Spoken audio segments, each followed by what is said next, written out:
في رحلة تطوي الدروب بين المدائن والشعوب بحضرة الذكر الحكيم وحدنا رب القلوب وحدنا رب القلوب في رحلة تطوي الدروب بين المدائن والشعوب بحضرة الذكر الحكيم وحدنا رب القلوب وحدنا رب القلوب ولحفظ آيات الكتاب لقد أتينا كل باب نمضي على درب الصواب من قبل أن تجلو الخطوب من قبل أن تجلو الخطوب في رحلة تطوي الدروب بين المدائن والشعوب بحضرة الذكر الحكيم وحدنا رب القلوب وحدنا رب القلوب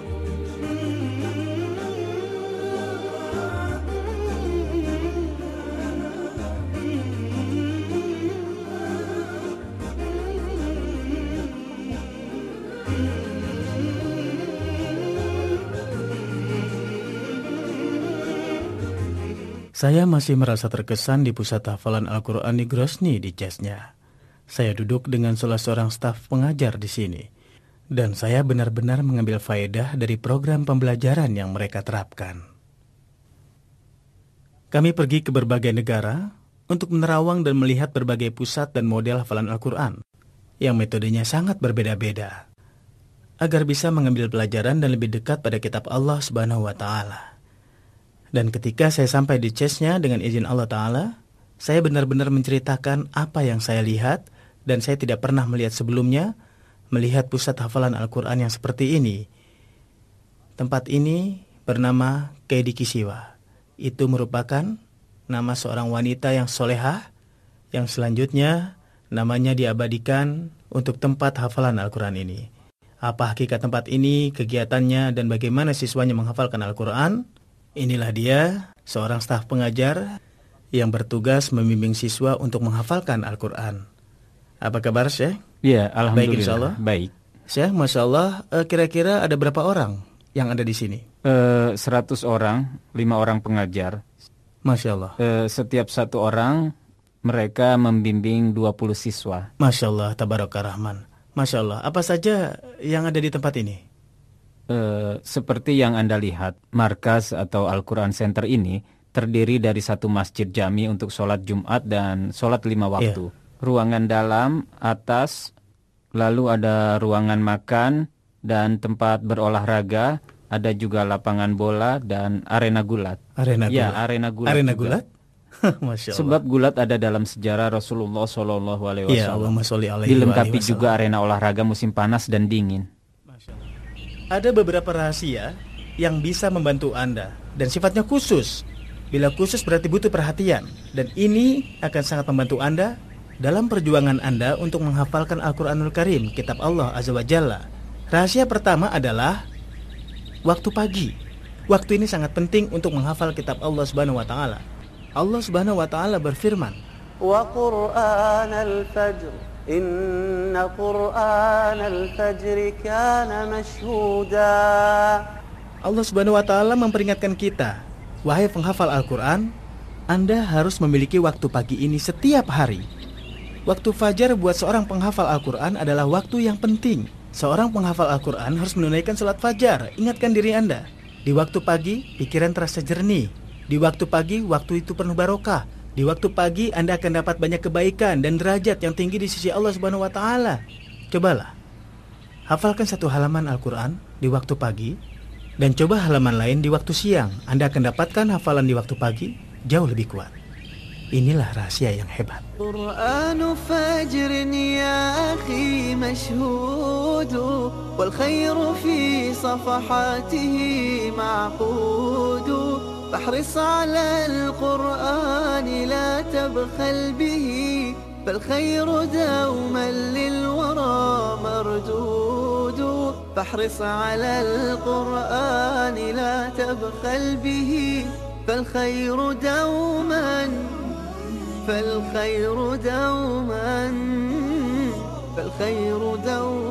للورى مردود. الشاهقات على المدى تخشعن عند تلاوة القرآن. Bagaimana dimulainya kegiatan siswa di waktu pagi? Maksud saya dari siswa itu bangun hingga dia tidur lagi. Setelah sholat subuh, kami mempunyai waktu 4 jam. Dalam waktu ini dikhususkan untuk hafalan dan tasmi. Iya. Pagi hari adalah waktu yang barokah. Pikiran seorang siswa masih jernih, kuat dalam menghafal dan menerima pelajaran. Setelah itu mereka sarapan dan istirahat sampai sholat zuhur. Sekitar setengah jam sebelum sholat zuhur adalah waktu untuk makan siang. Selepas sholat zuhur sampai asar adalah waktu pelajaran selama 3 jam. Dalam waktu ini dikhususkan untuk murajaah. Ya benar. Lalu selepas asar hingga maghrib itu adalah waktu untuk berolahraga. Sebagaimana yang Anda tahu, ada sepak bola, gulat, dengan pelatih-pelatih khusus yang selalu mengajari para siswa. Itu kegiatan rutin. Masya Allah, setiap hari? Ya, setiap hari. Setelah asar hingga sholat maghrib. Kemudian setelah maghrib sampai isya digunakan untuk murajaah lagi dan tahdir, yaitu menghafal dan mengulangi kurikulum yang akan dia ambil pada hari berikutnya. Masya Allah. Setelah itu sholat isya secara berjamaah dan kemudian kegiatan ditutup karena mereka akan istirahat dan setelah itu tidur. Masya Allah tabaraka rahman. Kegiatan yang terjadwal dengan cukup baik membantu siswa dalam menghafalkan Al-Quran, dan siswa tidak terpaku dengan program hafalan, tapi juga berkesempatan untuk bermain. Poin penting yang menjadi pengalaman pribadi, sekitar 1 jam sebelum tidur saya harus melakukan murojaah atau pengulangan 1-2 halaman. Ini membuat hafalan kuat, dan hafalan menjadi tidak mudah hilang. Dan ini adalah rahasia yang juga sangat penting. Dan rahasia yang ketiga, sesuatu yang sedikit tapi dilakukan terus-menerus, itu lebih baik daripada banyak tapi setelah itu terputus. Jadi bagi yang ingin menghafalkan Al-Quran, mendengar acara kami, rahasia-rahasia kami, dan membuat Anda bersemangat, itu perkembangan yang bagus. Namun jangan memberatkan diri Anda. Ketika mulai, Anda akan bilang, saya sudah termotivasi, maka saya sehari akan menghafalkan 1 juz, setengah juz, atau 3 halaman, karena dikhawatirkan akan putus di tengah jalan. Ada orang yang duduk di masjid, saat itu saya menghafal Al-Quran bersama Syekh, dan orang tadi begitu termotivasi, ya mungkin seperti Anda, pada awalnya dia menyetorkan hafalan 2, 3, atau 4 halaman. Lalu saya bilang, anakku kamu harus menyetorkan hafalan 2-3 halaman, lalu absen 2-3 minggu, nanti menyetor lagi, terus 1 bulan tidak kelihatan. Ini tidak benar. Al-Quran harus selalu Anda ulang-ulang dengan kontinu. Itulah cara yang benar. Misalnya dalam 1 hari, saya ingin 10 ayat. Ketika dia mau menyetorkan 12 ayat, saya bilang tidak, saya hanya ingin 10 ayat.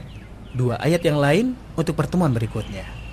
Akhirnya dia berhasil menghafalkan Al-Quran. Berapa waktu yang dibutuhkan secara terus-menerus oleh siswa sehingga dia bisa menghafalkan Al-Quran secara keseluruhan atau lengkap?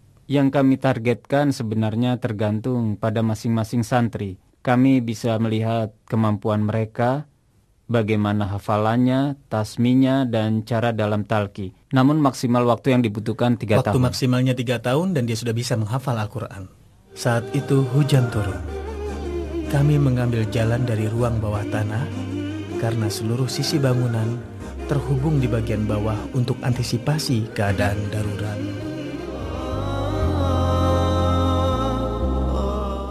Tempat ini benar-benar istimewa dalam menghafalkan kitab Allah Subhanahu wa Ta'ala. Ketika saya dan kru masuk ke dalam tempat ini, kami tidak punya gambaran sebelumnya. Saat ini di luar hujan deras, dan saya beritakan seperti ini, sebab tadi kami sedang bersama para siswa dan kemudian ingin menuju masjid. Tapi saya bilang pada mereka tidak mungkin bisa karena hujannya sangat deras.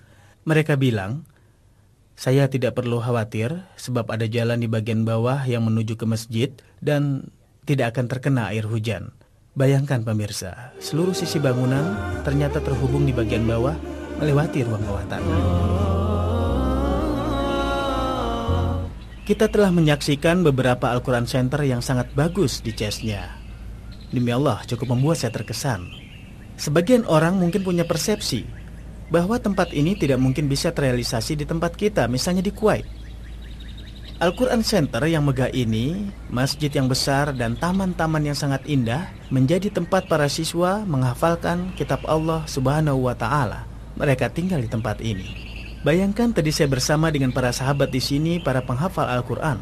Saya berharap kita bisa mendapatkan tempat seperti ini di Kuwait, dengan masjid dan taman yang indah, tempat menginap, tempat makan yang representatif bagus, tempat yang akan memotivasi setiap orang untuk menghafalkan Al-Quran. Saya pikir itu hal yang mustahil, sampai saya temukan dan lihat sendiri.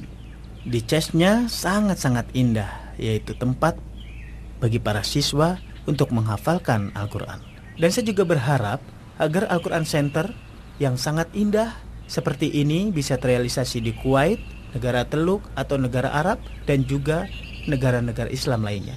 Para siswa tidak perlu lagi mencari tempat bermain sebab mereka bisa bermain di sini. Saya berdoa pada Allah Subhanahu wa taala agar mereka mendapatkan taufik dan pahala atas perhatian mereka pada kitab Allah Subhanahu wa taala.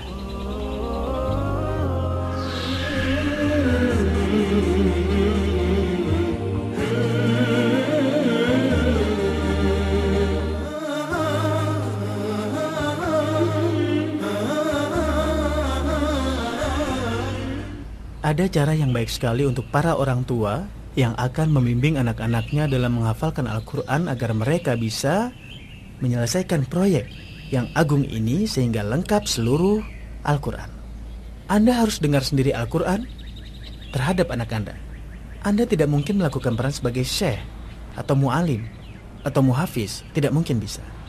Tapi misalnya Anda baru saja menemukan anak Anda pulang dari sekolah, apa yang dilakukannya? Tolong perhatikan. Anda bisa tanya, apa yang tadi kamu hafal? Dia jawab surat Mursalat. Ambillah mushaf dan dengarkanlah hafalannya. Ibu juga begitu. Misalnya ketika mengantar sekolah atau sebelum pergi sekolah, minta juga yang sama. Mintalah untuk membaca hafalannya. Lalu untuk apa ini? Dengan seperti ini, anak Anda akan merasa bahwa orang tuanya antusias dalam usaha menghafal Quran. Setelah itu dia akan paham. Jika Anda ingin bepergian dengannya dan Anda terus ingin mendengarnya, dia benar-benar merasakan bahwa ayahnya sangat mendukungnya dalam menghafalkan Al-Quran. Anak Anda butuh motivasi ini. Tentu ini menyenangkan. Sebelum Anda tidur, Anda bisa mendengarkan Al-Quran dari anak Anda.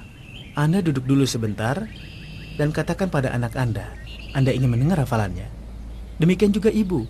Misalnya selepas makan siang, makan malam, bersama suami, keluarga, nenek, saudara-saudara Anda, panggil dan katakan, anakku kemari, saya ingin mendengarkan hafalanmu. Ini penting sekali untuk membuatnya tambah semangat, sehingga dia bisa menyempurnakan hafalan Al-Quranul Karimnya secara lengkap dengan izin Allah dan juga bantuan kita. Saya ulangi sekali lagi, wahai para bapak dan ibu, dengarkanlah hafalan Al-Quran dari anak Anda di semua waktu. Ini akan berpengaruh baik dengan izin Allah Ta'ala.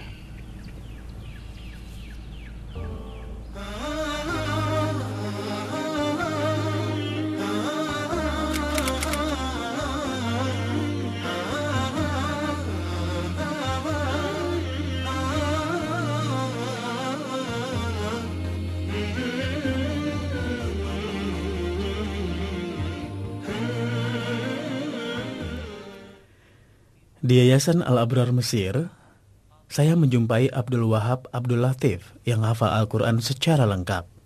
Padahal dia adalah seorang yang cacat mengungkapkan kata. Iya pemirsa, sekarang ini kita menjumpai seorang hafiz Al-Quran di antara penderita yang membutuhkan perlakuan khusus. Syekh Abdul Wahab, Ya. apa kabar? Alhamdulillah Rabbil Baik Alamin. insyaallah. Anda hafal Al-Quran Abdul Wahab? Ya, Berapakah usia Anda saat menghafal Al-Quran? 14 tahun. Secara lengkap? Iya. Masya Allah, Masya Allah. Anda melakukan murojaah setiap hari? Ya, setiap hari. Bagaimana caranya? Saya melakukan lengkap dalam 1 minggu.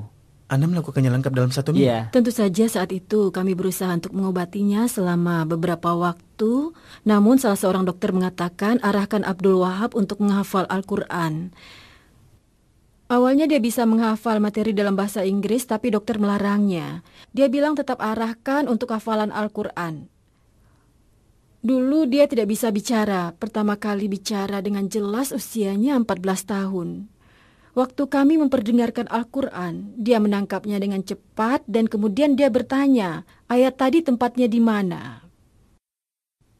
Lalu kami membawanya kepada salah seorang syekh untuk membimbingnya menghafal. Saya iri Masya Allah, tapi iri karena suka pada Anda. Iya. Karena Al-Quran ada dalam hati Anda. Alhamdulillah. Ini lebih baik dari kita semua. Apa itu benar atau tidak? Iya, benar. Masya Allah. Baik, Syekh Abdul Wahab, kalau saya tanya tentang ayat Al-Quran, Anda siap menjawab? Iya. Yakin? Yakin. Di bagian manapun saya bertanya? Iya. Baiklah. Bismillahirrahmanirrahim. La yukallifullahu nafsan illa wus'aha. Laha ma kasabat wa 'alayha maktasabat. Surat Al-Baqarah. Masya Allah. Bismillahirrahmanirrahim. La yukallifu lahu nafsan illa wus'aha. La ma kasabat wa 'alayha maktasabat. Rabbana la tu'akhidhna in nasina aw akhtana. Rabbana wa la tahmil 'alaina isran kama hamaltahu 'ala alladhina min qablina. Rabbana wa la tuhammilna ma la taqata lana bih. Wa'fu 'anna waghfir lana warhamna. Anta mawlana fansurna 'alal qaumil kafirin. Ini adalah keutamaan Allah yang diberikan kepada kami. Mungkin dialah cahaya yang kami punya. Dia menjadi sebuah tanda kebaikan untuk semua orang dan kemudian ada rasa rindu yang aneh sekali buat orang-orang yang mengitarinya. Syekh Abdul Wahab, Ya. kalau saya tanya pada Anda tentang surat Hawamim, yaitu surat yang dimulai dengan Hamim, surat pertama yang dimulai dengan Hamim. Surat Ghafir. Baik. Ya.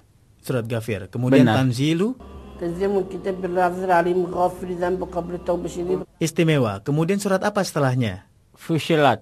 Masya Allah. Dibaca. Surat Syuro, Ya. Jukruf, Dukhan, Masya Jathiyah. Allah, Masya Allah. Kemudian akhir surat yang diawali dengan Hamim. Surat Ahqaf. Masya Ya, Allah, surat Masya Ahqaf. Allah, Tabaraka Rahman. Saya tanya pada Syekh Abdul Wahab tentang surat Hawamim, yaitu surat yang dimulai dengan Hamim. Masya Allah, dia bisa menjawabnya dengan urutan yang benar. Saya merasa senang duduk bersamanya dan kita sebenarnya merasakan bahwa kita ini masih belum memberikan perhatian yang layak kepada Al-Quran. Syekh, Ya. ولقد استهزئ برسل من قبلك.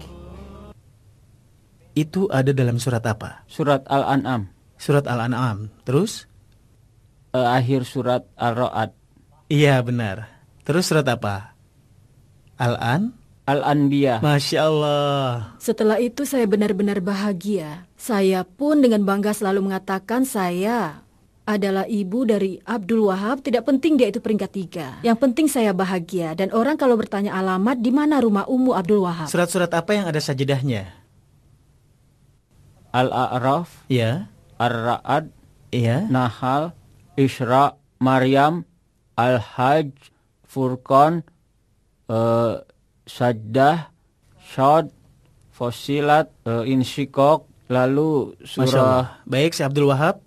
Surat apa yang mengandung 2 sajdah? surat Al-Hajj. Masya Allah. Coba sebutkan yang pertama dan yang kedua. Baik. Sebutkan yang pertama dan yang kedua di surat Al-Hajj. فعلوا ما يشاء إن صح إن الله يفعل ما ويا يشاء. أيها الذين آمنوا اركعوا واسجدوا واعبدوا فعلوا خيركم وعليكم تفرح. Itu ada dalam surat Al-Hajj. Tabaraka Rahman. Saya tidak bosan-bosannya untuk mengingatkan Anda, ini bukan hanya untuk tayangan atau sekedar promosi, tapi kami menemui orang-orang yang istimewa dalam menghafalkan Al-Quran, bahwa ketika mereka punya kemauan menghafalkan Al-Quran, padahal termasuk orang-orang yang berkebutuhan khusus, mereka punya rintangan yang cukup besar dalam menghafal. Tapi ketika kita sangat ingin menghafalkan Al-Quran, itu akan terasa mudah. Bahkan sebenarnya buat kita tidak akan ada rintangan dan hambatan, maka merekalah yang membuat kita menyesal. Seperti sahabat kita Syekh Abdul Wahab, bahkan hafal ayat-ayat yang serupa mutasyabihat. Saya sendiri demi Allah, saya tidak bisa. Demi Allah, saya tidak bisa menjawab pertanyaan yang seperti tadi. Pertanyaan yang bisa dia jawab.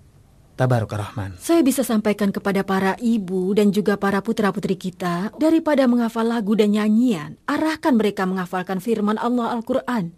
Pasti mereka akan merasakan kebahagiaan. اسألوا قلبي فقلبي ذاب في حبك ربي إن في جوفي كتاب صنني من كل كرب إن في جوفي كتاب صنني من كل كرب رحلة تطوي الدروب بين المدائن والشعوب وبحضرات الذكر الحكيم وحدنا رب القلوب وحدنا رب القلوب ولحفظ آيات الكتاب قد أتينا كل باب نمضي على درب الصواب درب الصواب من قبل أن تجلو الخطوب ولحفظ آيات الكتاب قد أتينا كل باب نمضي على درب الصواب درب الصواب من قبل أن تجلو الخطوب من قبل أن تجلو الخطوب في رحلة تطوي الدروب بين المدائن والشعوب وبحضرات الذكر الحكيم وحدنا رب القلوب وحدنا